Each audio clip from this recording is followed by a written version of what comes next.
Kia ora koutou and welcome. My name's Lynn Lavery. I'm the Director of Academic Consulting, where some of you will have come across me in the context of teaching either in vivo or research methods. But I also work with researchers on the more practical side of building a sustainable research life. So, in other words, engaging with your research in a way that gets the job done without you burning out in the process. And one of the many ways I do that is through my Research Accelerator membership. It is lovely to see a few of my members here today. And at the end, I'll be saying a little bit more about Research Accelerator and how you can join our community if you would like to.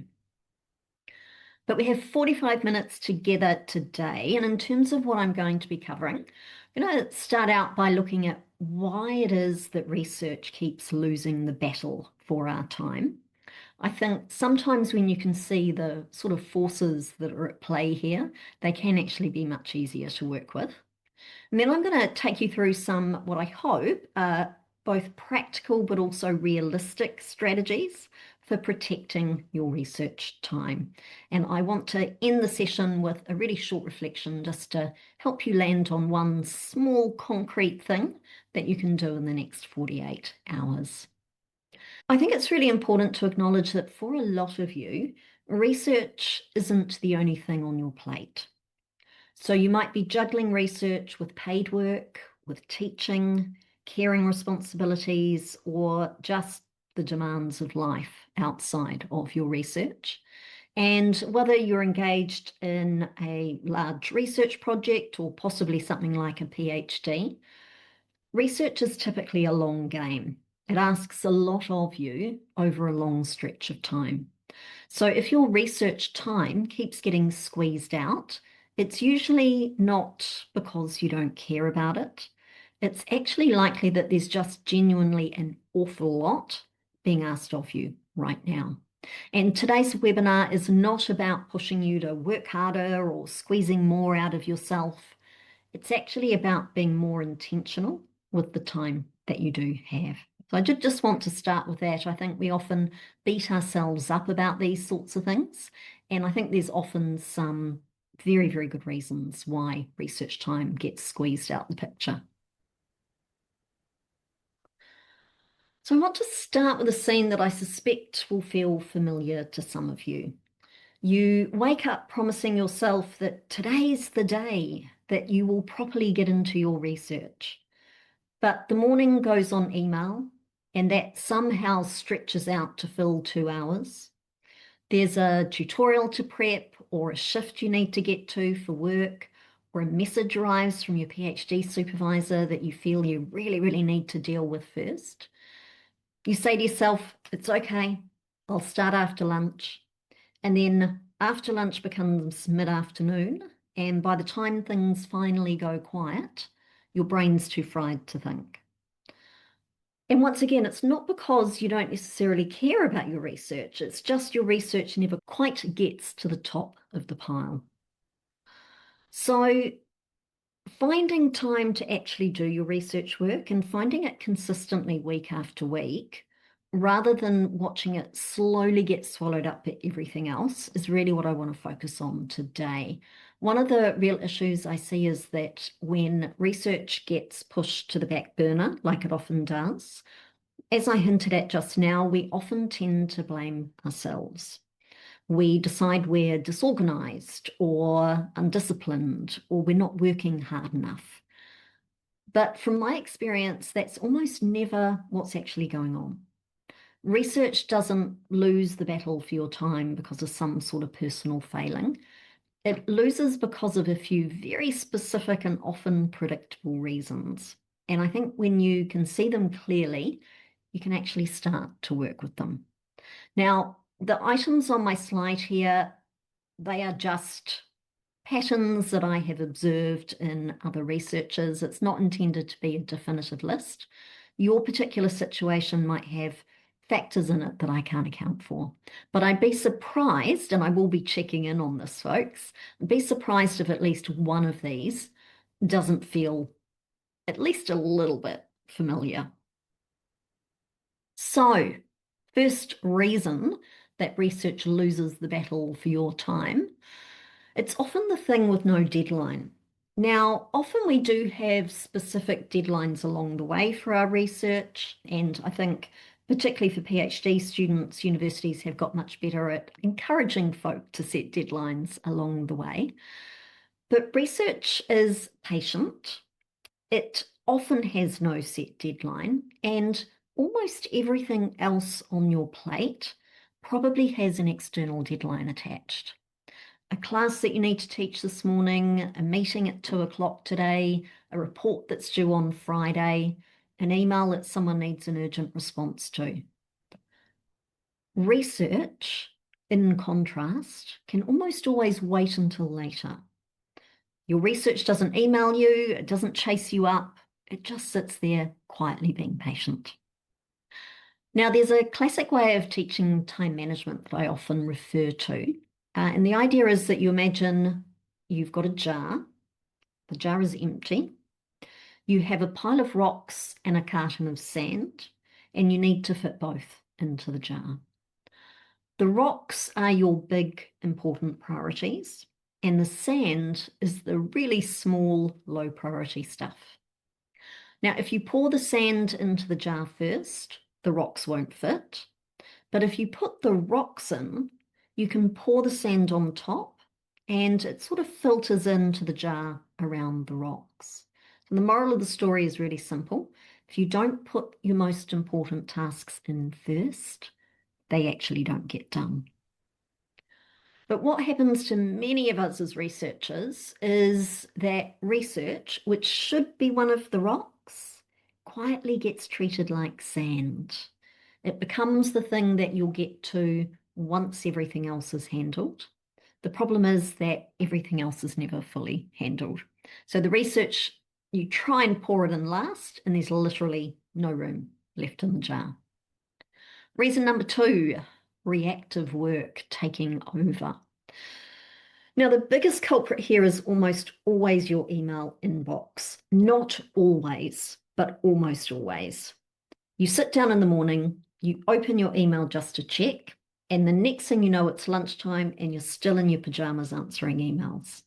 We often refer to that as the email vortex. You open your inbox, it starts swirling, and you just cannot get yourself back out again. Now, to help yourself get back in control here, I think it's really important to remember that your email inbox reflects other people's priorities, not yours. And I'm actually going to say that again because it's really important. Your inbox reflects other people's priorities. So when you start your day there, you are effectively letting everyone else set your agenda before you've had a chance to set your own. And it can be incredibly hard to claw your way back to intentional focused research work once you're pulled into that reactive mode. And I really want to say here, this isn't about email being evil or it not being a good use of your time. Some of you attending today, email might actually be quite a big part of what you do. And it obviously has to get done at some point. But what I'm referring to here is what happens when reactive work like email is the default setting for your day, rather than something you've deliberately contained. Reason number 3, overcommitment. You're saying yes too much. And I want to acknowledge for this one that overcommitment usually comes from a really good place. Recently asked a group of my Research Accelerator members what they struggled most to say no to. And the overwhelming theme wasn't that they were mindlessly saying yes to things they didn't have time for and they knew they didn't have time for it. They were actually having trouble saying no to interesting opportunities. So really interesting side projects, committees that they felt really honoured that they'd been asked to join, conferences they were asked to present at. And all of those things look genuinely valuable and really, really exciting in the moment. But there's a quiet trick that our minds play here. We're typically wonderfully optimistic about our future selves. We say yes to something that's 3 months out because, of course, future you will have loads of time and energy, and you'll have got to the bottom of your to-do list, and all of the backlog of your project work will be cleared. And then you arrive 3 months later, and future you is just as overloaded as ever, wondering why on earth you agreed to all of this. So, what we need to remember here is that every yes you give is, in effect, a no to your research time. We don't often realize that in the moment, but every time you say yes to something, by default, you're saying no to something else. Number 4, there's often very little structure protecting your research time. And I think this is the one that researchers overlook the most. So, for a lot of researchers, particularly those of you that are busy academics at universities, your research happens in whatever time is left over. So there's sometimes no home for it in your week. It's not in your calendar, and it's just a vague intention that you'll get to it when things calm down. And of course, things never completely calm down. And I think sometimes underneath that is a belief that we'll do the research when we feel motivated or when we can summon up enough discipline. But motivation's unreliable, and willpower's actually a finite source that's usually gone by afternoon. So if your research time depends on you happening to feel like it in a gap that never appears, it will keep losing. So protected time doesn't come from willpower, it actually comes from structure. And that's good news because structure is something we can build. And that's something I'm going to be talking about today. So I would love to know which of these 4 reasons resonates most for you right now. Drop a number in the chat. 1, 2, 3, or 4. It might be a couple of numbers, it might be all of them. But I'd really love to hear which of these most closely resonates with your situation right now. So I'm going to pause and wait to see what numbers folk pop in the chat. All 4, 2, the reactive work is quite popular. 2 and 4, all 4, 1 and 4. Oh gosh, lots of you are popping all of them there. That actually doesn't surprise me. Oh, Michaela, I like that. You've ordered them. Nice. And I do want to say here, I think when I'm teaching these kinds of skills, I give the impression to people that I'm terribly organized all of the time, and nothing could be further from the truth. This kind of thing is something that I have had to work really, really hard at, and it's one of the reasons that I love sharing the things I've learned with other people, because we're often not taught these kinds of skills, and it can sometimes be a little bit of a work in progress. So it's lucky we're all researchers because we can make little experiments out of it, which I think is really helpful. But I can certainly relate to all of those on screen at the moment. Wonderful. Thank you so much for dropping those in the chat. The other reason I wanted folk to drop those numbers into the chat is just to further give you a sense of you are not the only person experiencing this. These are really common issues. And as I hope I will demonstrate in my remaining time today, they have some very practical solutions. Okay. Now, just before I get into my 6 strategies, I do want to offer a reframe that sort of runs underneath everything else I'm about to say. We often talk about trying to find time for our research as if there are hidden pockets of time somewhere that you just need to locate. I'm pretty confident that if you go looking for it, you won't find them. There's no spare time in your schedule just waiting to be discovered. And the shift that I want you to make is from finding time to protecting time. So deciding in advance that some of your time belongs to your research and then defending that decision. So coming back to my jar, this is about making your research a rock and you're putting the rock in first. You're leaning on structure rather than motivation, so that getting to your research doesn't rely on how you happen to feel on the day. And so these 6 strategies that I'm about to cover will hopefully help you along with that. And I'd really invite you to pay particular attention to the ones that connect most to whatever you've just identified in the chat just now. Okay, so strategy 1. I think protecting your research time starts even before the week begins. So I'm a huge believer in a short weekly planning session, and I've got quite a big range time-wise there. I've got 15 to 60 minutes on either a Sunday evening or a Monday morning.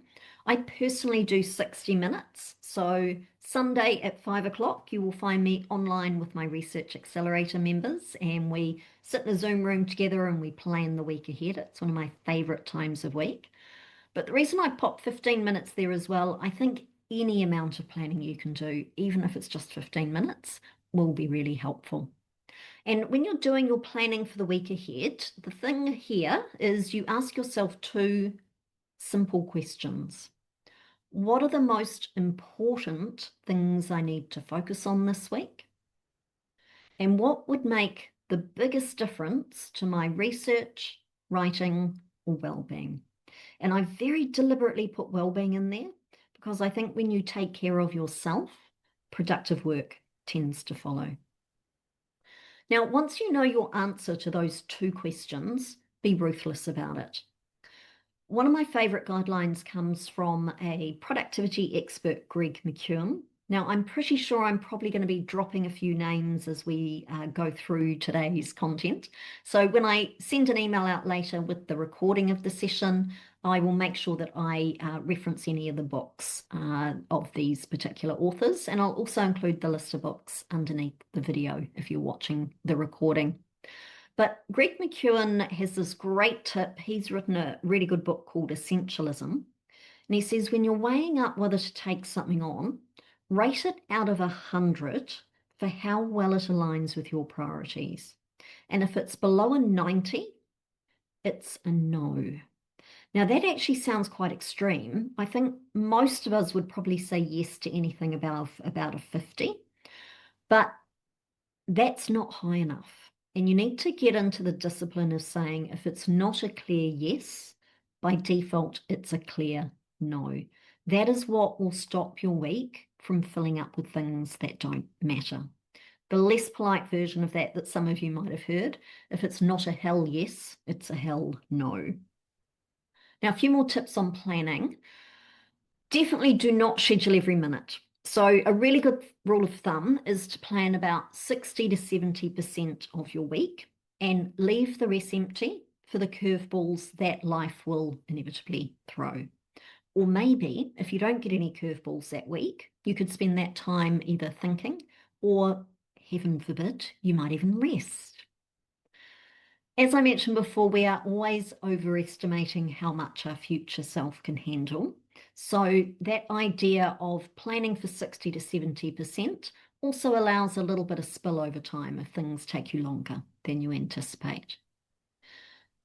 Second, sort your tasks into must do, should do, and nice to do. And that way, if you do get a curveball thrown at you, you know exactly what can fall off the list without the important things going with it. And then my other tip for planning, if you only have time to ask yourself one question for the week ahead, make it this one. If I could accomplish just one thing this week, what would it be? And you make that your North Star, your guiding light for the week. Strategy 2. Now, I didn't always think this way, but I genuinely believe now that time blocking is one of the single biggest shifts you can make. Now, if you haven't heard of time blocking, it just means deciding in advance what you'll do in each block of time for your day, and you put it in your calendar or your planner, and that obviously will include your research. Now, you do not need a fancy planner. There are lots of fancy planners out there. I actually have here, this is Cal Newport's time block diary, which is excellent, but a blank piece of paper will work just as well. You could do it in your actual online or digital calendar if that's helpful. There's lots of templates online that you could print off and use for it as well.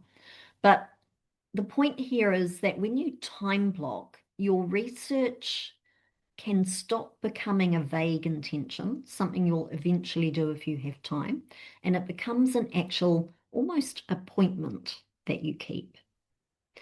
Now, the objection I hear most often to that idea, and this was certainly how I used to think about it, I used to feel that time blocking was really rigid and that, I didn't necessarily know what I would feel like doing at various time blocks during the day.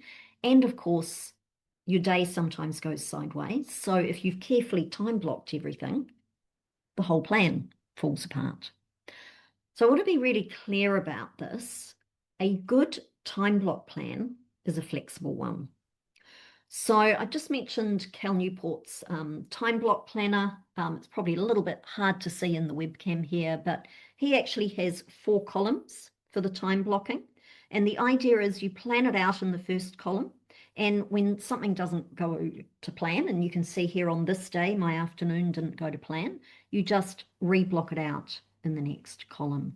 So it sort of acknowledges the fact that things will go awry. Your time block may not go 100% to plan, but you don't completely abandon the plan. You just cross it out and you replan from that point forward. It's a little bit like a diet. If you miss one meal, that's not a reason, or it's not a good reason to write the whole day off. You just pick things up from where you are. So crossing out and replanning on a time block planner is not a failure. It's actually the system working as it's intended. Now, I want to talk a little bit more specifically about research blocks, though, because if you have blocked out time on your time block planner for research work, that block needs to be treated as non-negotiable. So if someone tries to encroach on it, you protect it the same way you'd protect a meeting with another person. And in fact, I encourage you to treat it exactly like that. I've known researchers who actually put a name in their research blocks so that it looks like a meeting. I'm actually a fan of even just putting your own name. And that means that when a colleague asks for that time slot, you can honestly say to them, I'm really sorry, but I've got something else booked for that time. Whenever I mention that tip, I always think about a colleague I had when I worked at University of Auckland who, whenever she wanted to go to one of the aerobics classes at the gym, she would put the male name Jim, so Jim instead of GYM, into our shared calendar. And that way, the time wasn't blocked out by anything else. She could have us as colleagues respect the time. There were a tiny handful of us that knew what the code was and what it meant, and it always gave me a little bit of a laugh whenever I saw it. So the principle underneath my cheekiness there, or the cheekiness of my colleague, is a serious one. A meeting with yourself to work on your research deserves exactly the same respect as a meeting that you might have with anyone else. So going further than just you defending and protecting that time, you close down email, you put your phone on silent, you do everything you can to be focused and present in that time block.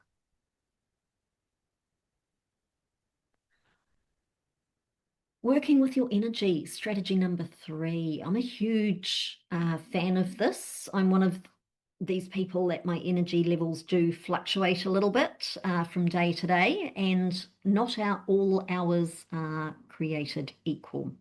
So protecting your research time, it's not just about quantity of hours, it's about putting the right work in the right slot. So this is a nice follow on from the time blocking that we've just talked about.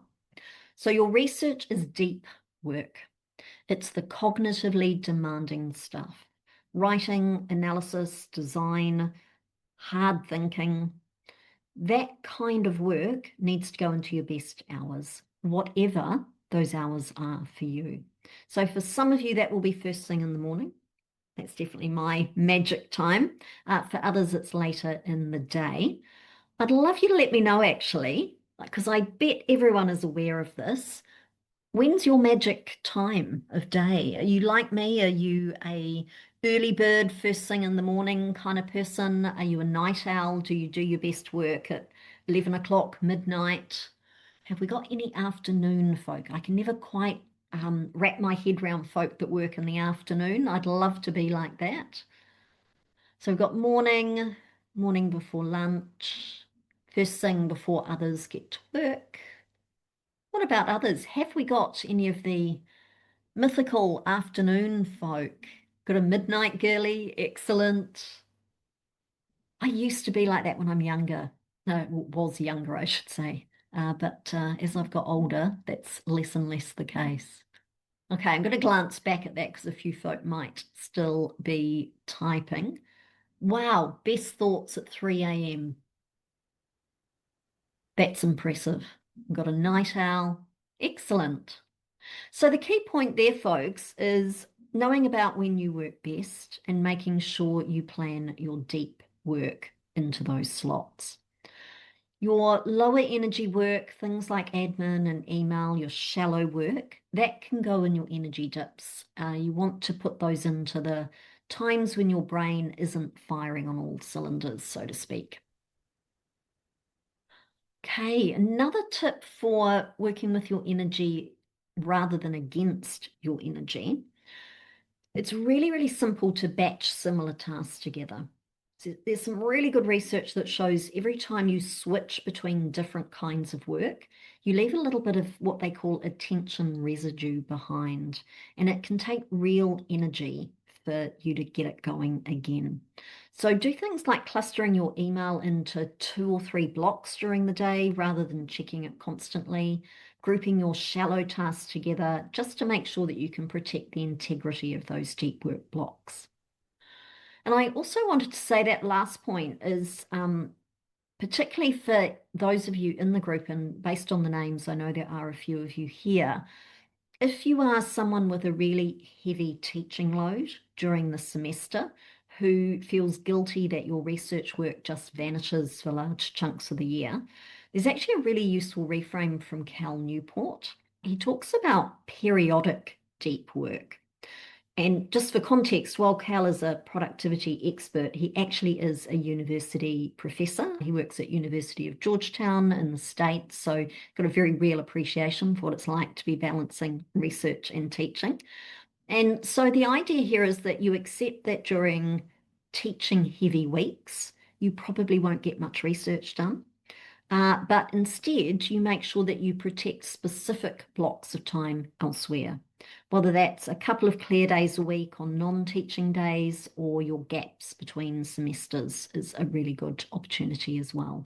And if you know that you've genuinely set that time aside, hopefully that will mean that you'll stop beating yourself up when you have a busy stretch with your teaching. You're not failing to do research when that happens, you've just scheduled it for when it's more realistic for it to happen. Okay, strategy 4, defend it from the vortex. So this one is particularly for those of you who lose time to reactive work. And it's about actively defending the time that you've protected.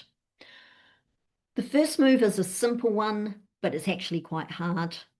Don't start your day in your inbox. So do a block of your own work first, even if it's just 20 minutes, but do that before you open your email and step into everyone else's priorities. So the idea here is that you're beginning the day on your agenda, not other people's. And the thing I like about that 20 minutes, often I know for me, I think I don't have much time before I check my email. I'll just do my 20-minute deep work block. And when I say 20-minute deep work block, it's probably going to be hard to do deep work in just 20 minutes. But inevitably, what I find is once I've got into it, I kind of realize that email can wait, and I end up doing much longer than the time that I'd allocated. So I think it's a nice way, it's a nice sort of less overwhelming way in to starting your day on your agenda rather than other people's. Next tip is defend the noise. Greg McKeown has a wonderful, possibly slightly radical idea he calls strategic ignorance. So this is recognition that you do not actually need to know everything. You don't need every notification the instant it arrives. You don't need to be at every single meeting just in case. The idea here is you ruthlessly unsubscribe from things you never read. You mute group chats. You set up a VIP filter so that genuinely important people land in your inbox and everything else drops into a folder that you only check once a day. I always smile when I share that strategy. A few years ago, I set that up for myself. So I had a system where anytime I was CC'd or BCC'd into an email, it got saved in a separate folder from my inbox. The idea being that it probably didn't require my immediate attention. And I completely forgot to check that folder for 3 weeks. And I was in such a panic when I realized, thinking, oh, what have I missed? I'd missed nothing. There was absolutely nothing in that folder that needed my attention. I was just being copied into things for my information.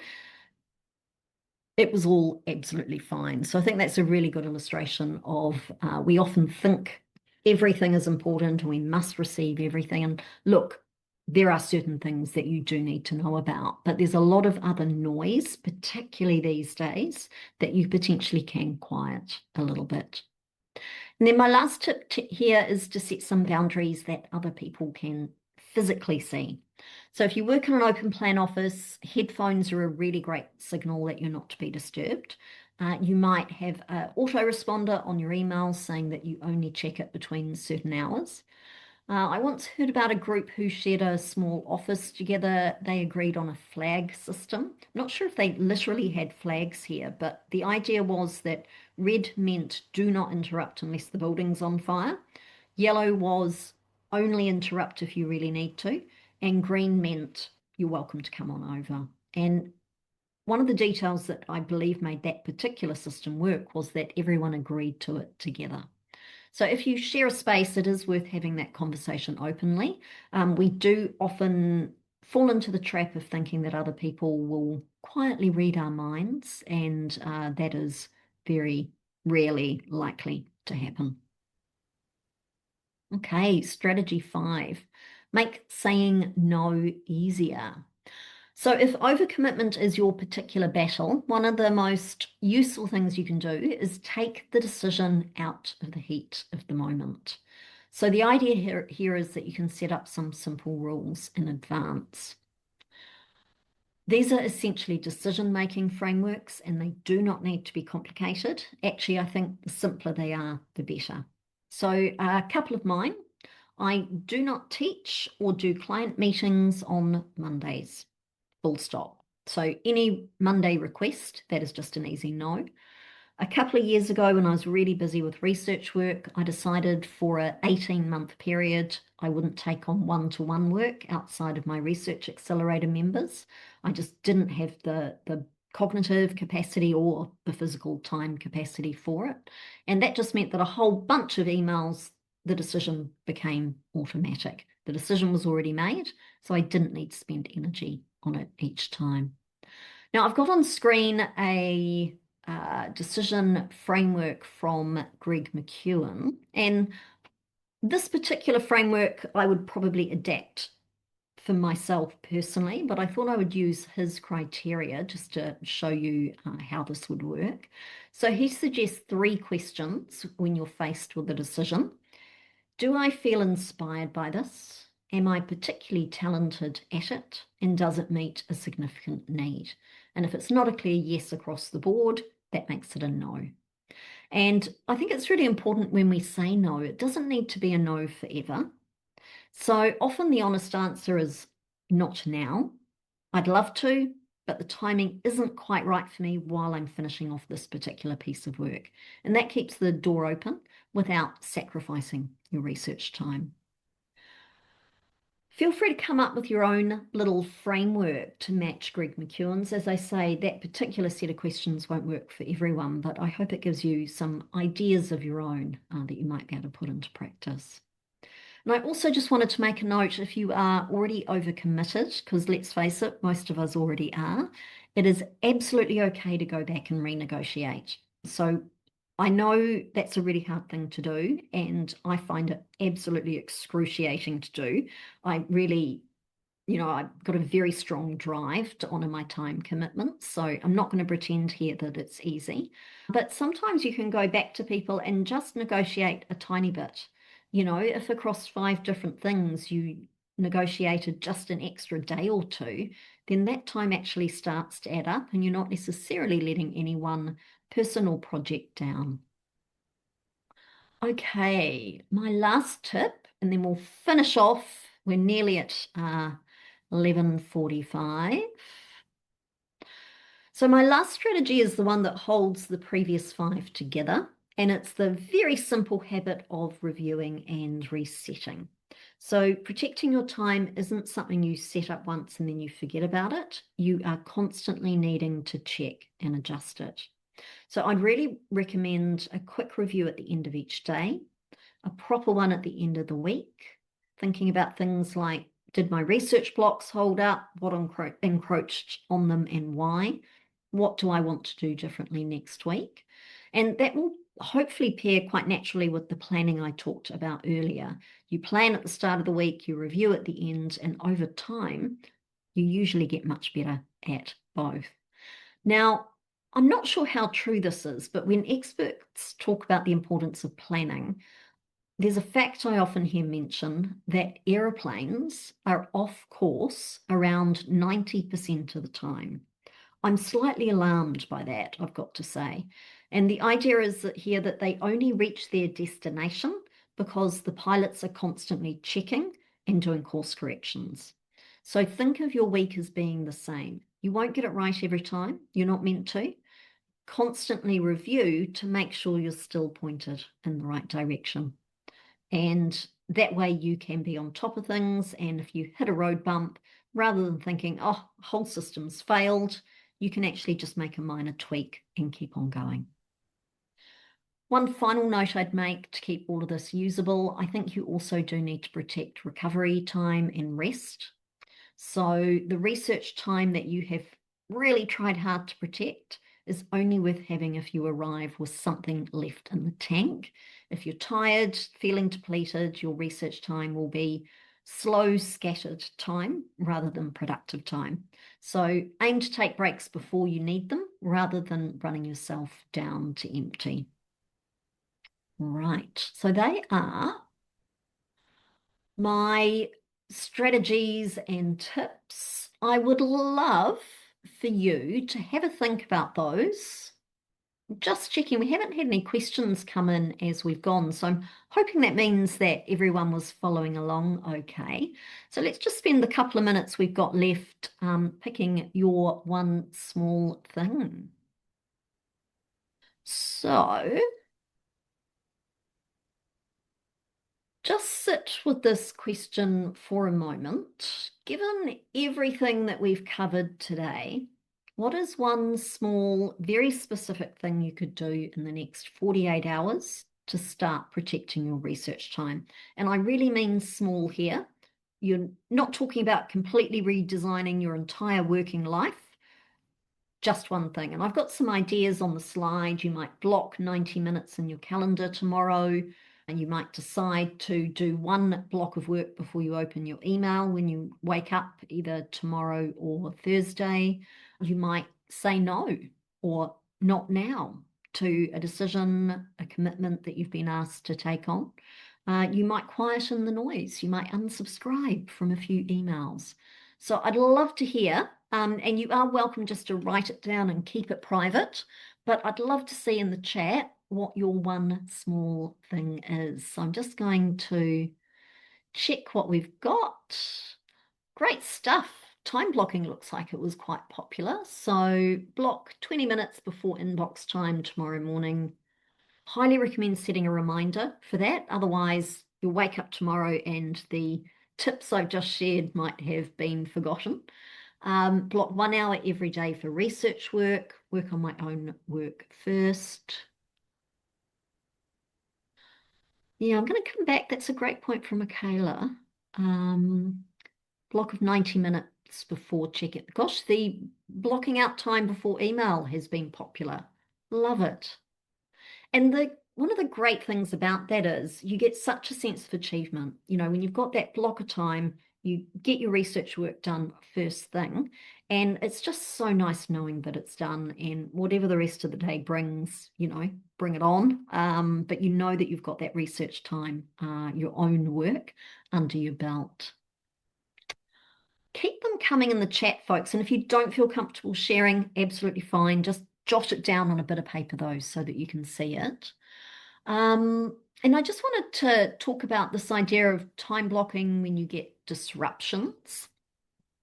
That certainly was something that it took me a little bit of wrapping my head around when I first started time blocking. I'm one of these people that if my plan doesn't go to plan, I feel like it's a bit of a failure. But I think it's really important that we just acknowledge, particularly these days, there really are always curveballs that are going to be thrown in our direction. You know, the planning work that we do, while it's incredibly important, you're almost, you know, making these predictions about how your day's going to go. You're imagining, you know, exactly what's going to come at you for the day ahead. And I'm pretty sure no one in the group is psychic. I don't think anyone has that ability to know exactly what's going to happen in the day before it happens. So I think it's really important for us to acknowledge that it's just life, that disruptions will happen. And if you do need to cross out a block on your time block, or you need to replan once the day is underway, that's actually just a reflection of life. And it's certainly not a personal failing at all. Okay, I've gone a couple minutes over. I'd love to deal with any questions though. So if you would like to hang around for a few minutes, please feel free to do so. Just before I take any questions, and feel free to pop those in the Q&A while I'm talking, just a little note. I won't do my recap, but I just wanted to say if today's tips and strategies resonated with you and you'd like a little bit more support, Research Accelerator is my membership community for academic researchers and doctoral candidates, and it's got lots and lots of content exactly like today's session. Lots on protecting your research time, making actual progress. So we've got a full library. There's hundreds of hours of research methods and productivity stuff in the library, full sessions on deep work, designing your ideal week, sustainable research productivity. And a lot of the ideas in my slides today have come from the recorded content in the Research Accelerator library. But just as importantly, I think, possibly more importantly, there's a community of researchers who are doing the work alongside you. So we have regular co-working sessions every single day, including weekends, where you can jump online in a Zoom room with other researchers and make progress together. And one of the lovely things that I always think of when I think about those sessions is there's something really special about being online with a group of people who get it. Research can be so isolating, and the Research Accelerator community is just utterly fabulous for having that shared accountability and that shared experience. So I will just pop in the chat, and it will also be in the email that I send out. That is the link if you would like to know more. But let's just see, and if you need to head off, know that I'm recording this, but I'd love to just take any final questions you have. If you are sliding off, feel free to say bye in the chat if you would like to. But there is one question that's come in. I often do time blocking, but my problem is I don't stick to the blocks of time. So my recommendation there would be at the end of the day, you actually reflect on why. And there will be different reasons for different people. I think the reasons why we don't stick to time blocks is very individual. But a few thoughts off the top of my head for that. Sometimes people are procrastinating, so dealing with the procrastination can be really helpful. Other times it's that you've actually overestimated how long, underestimated how long things will take. So you're sort of running behind from the outset of the day. You've sort of not actually allocated enough time to a task. It could be that the time block, what you intended to do during that time, is either just too big, or it's vague or unclear. So They're just a few things off the top of my head, but it's worth actually just sitting down at the end of the day, looking at what you plan to do, what you did instead, and just reflecting for you personally, what was it that got in the way? Why did it not happen the way that you hoped? And tweaking it for the following day. So this is a constant process of reflection. Okay. Great stuff. Well, I don't see any other questions, so I might wind us up there. Thank you so much for joining me this morning. I had a lot of fun pulling the presentation together, and I've really enjoyed sharing these strategies with you all as well. Good luck moving forward. Really hope you've got a few practical strategies to take away and maybe a little bit more control of where your time goes. So all the best for reclaiming your research time. And I might see some of you either inside Research Accelerator or in some of the other sessions that we're running. Go well, everyone. Have a great day.